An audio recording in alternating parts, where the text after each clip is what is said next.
या बातमीचे प्रायोजक आहेत हॉटेल बडे पीर।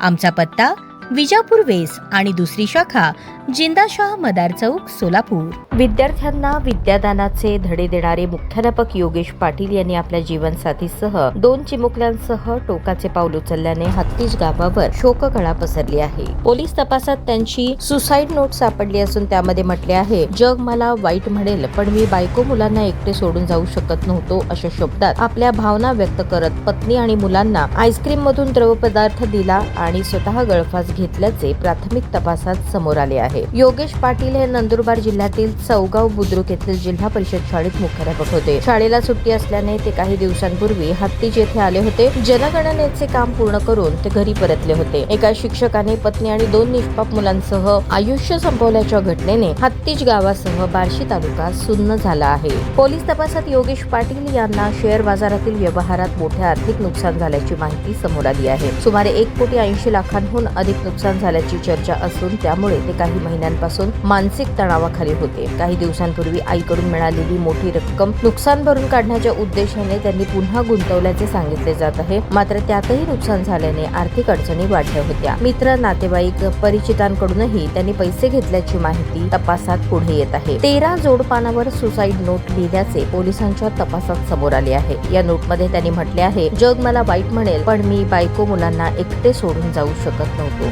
त्यांचा सांभाळ कोण करणार? आयुष्यभर दुःख सोसत बसू शकत नाही असे मराठीत लिहिले असून इंग्रजीत I love to Madhuri and Shivansh Atharva असे म्हटले आहे। एका कुटुंबातील 4घांचा प्राण गेल्याची घटना उघडकीस आल्यानंतर नातेवाईकांनी घटनास्थळी एकच गर्दी केली। तणावातून गळफास घेण्यापूर्वी योगेश पाटील यांनी त्यांच्या व्हॉट्सअपवर पत्नी, 2 मुले आणि स्वतःचा स्टेटस म्हणून ठेवला होता। त्यावर 1.80 लॉस असा उल्लेख आहे। या हृदयद्रावक घटनेमुळे बार्शी तालुक्यात दिवसभर चर्चा सुरू होती। सायंकाळी अंत्यसंस्कार करण्यात आले। एकाच चितेवर आई माधुरी आणि लहान मुलगा शिवांश तर दुसऱ्या चितेवर योगेश व मोठा मुलगा अथर्व यांच्यावर सायंकाळी अंत्यविधी झाला।